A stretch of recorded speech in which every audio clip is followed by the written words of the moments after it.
मुझसे बोले ना अभी भी कि मैं सारी दौलत लौटा दूं और कोई मुझे लौटा दे, वो मैं सब कुछ देने को तैयार हूँ अपना।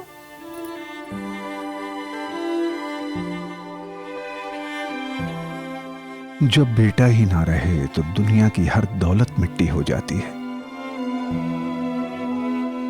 फ्रेंड भी था, भाई भी था, सब कुछ था। वो घर जो कभी उसकी मौजूदगी से रोशन था, आज उसकी यादों में गमगीन है। हमेशा जो है नाइट में पापा दवा ले लिया आपने, खाना खा लिया। किसी को उसका खोया हुआ सहारा तो नहीं लौटाया जा सकता, लेकिन अपनेपन का एहसास तो दिया जा सकता है। चंडीगढ़ जिले के जीरकपुर में रहने वाले सुरेंद्र कुमार अपनी पत्नी और बेटे अविनाश के साथ खुशहाल जीवन व्यतीत कर रहे थे। क्योंकि सुरेंद्र कुमार अब सरकारी नौकरी से रिटायर हो चुके थे, तो उन्होंने अपने बेटे अविनाश के कहने पर पतंजलि परिवार के साथ व्यापार की शुरुआत कर दी थी। हालांकि अविनाश किसी सॉफ्टवेयर कंपनी में जॉब करता था, लेकिन मां और पिता की सेवा करने के भाव से वो नौकरी छोड़कर अपने पिता के इस नए काम में साथ देने के लिए जीरकपुर आ गया था। सब कुछ ठीक चल रहा था, लेकिन शायद वक्त को कुछ और ही मंजूर था। अचानक एक हादसे में सुरेंद्र कुमार जी के बेटे अविनाश की मृत्यु हो गई। मानो सब कुछ बिखर गया।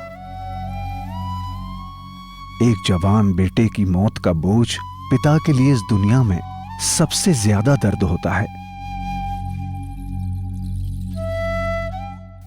अकेला ही बेटा था तो, और हमारे लिए तो बस बिल्कुल अब अंधेरा जैसा है। क्या हमेशा जो है नाइट में पापा दवा ले लिया आपने, खाना खा लिया, आपको नींद ठीक आई, ये सब हमेशा सुबह भी उठ के पूछना, हमेशा पाँव छूने सुबह उठ के, और ध्यान रखना हर तरीके से जो है।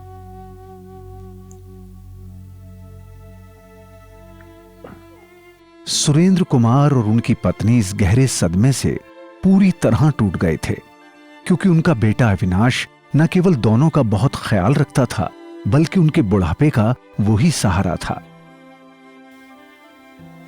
जैसा हीरा नहीं मिल सकता मेरे को। भगवान ने पता नहीं कौन सी सजा हमें दी। बस सब जैसे भगवान चाहेगा ऐसे ही करना, वैसे ही जीना, तो जैसे उसने रखना है। कोई मुझसे बोले ना अभी भी कि मैं सारी दौलत लौटा दूं और कोई मुझे लौटा दे, वो मैं सब कुछ देने को तैयार हूँ अपना।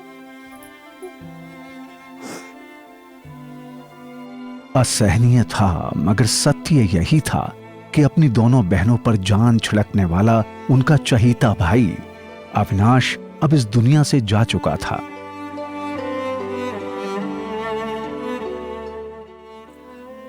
मेरा भाई हमेशा जान छिड़कता था दोस्तों पे, सब पे। मेरा बेटा पास हुआ, उसने बोला मामा देखो मैं फर्स्ट आया हूँ। सबसे पहले पूछता तुझे क्या लेना है? मामा मुझे स्केट्स लेने हैं। हम उसे मना कर, नहीं बेटा अभी नहीं स्केट्स। इतना हम बोलते भी नहीं थे, घर पे आके स्केट्स रखे होते थे। दे मेरी तरफ से गिफ्ट है आज तुझे, तू फर्स्ट आया है। जब भी फर्स्ट आता था उसको गिफ्ट मिलता था मेरे बेटे को। वेरी लविंग, बहुत प्यार करता था सबसे।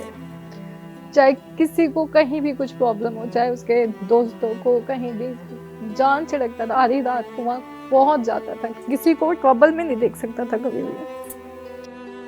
अविनाश होनहार होने के साथ साथ व्यवहार कुशल भी था। सामाजिक कार्यों में बढ़ चढ़कर हिस्सा लेना, परिवार और दोस्तों के लिए सर्वस्व न्यौछावर कर देना मानो उसकी आदत में शुमार था। हालांकि इस दुनिया से चले जाने के बाद अविनाश अपने पिता के सपने तो अधूरे छोड़ गया था, लेकिन कुछ सुरक्षा का इंतजाम जरूर कर गया था। असल में अपने खुद के पतंजलि स्टोर के अंतर्गत अविनाश समृद्धि कार्ड बनवाने की सलाह अपने सभी ग्राहकों को देता था। इसलिए उसने परिवार के भविष्य और सुरक्षा की दृष्टि से अपना भी समृद्धि कार्ड बनवा लिया था।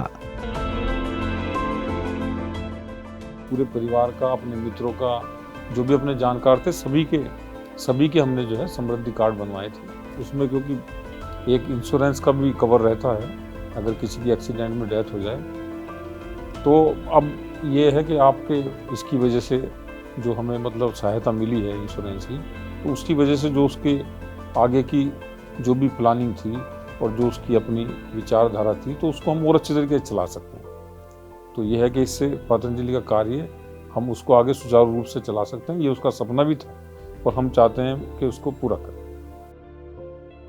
रामदेव जी का शुक्रिया और आचार्य जी का भी बहुत बहुत शुक्रिया, जो उन्होंने जो है इस तरीके से अच्छी स्कीम चलाई है और उससे सभी परिवारों की मदद हो रही है और हमारी भी मदद जो की, उसके लिए बहुत बहुत शुक्रिया। ये सच है कि सुरेंद्र कुमार के बेटे की कमी को समृद्धि कार्ड पूरा नहीं कर सकता, लेकिन संकट के ऐसे समय में उनके बुढ़ापे का सहारा जरूर बन रहा है। आज परिवार की आर्थिक सबलता और सुरक्षा की दृष्टि से पतंजलि परिवार द्वारा संचालित स्वदेशी समृद्धि कार्ड योजना से लाखों लोगों को फायदा मिल रहा है। आइए आप और हम भी अपने परिवार को सुरक्षित भविष्य देने के लिए पतंजलि का स्वदेशी समृद्धि कार्ड बनवाएं।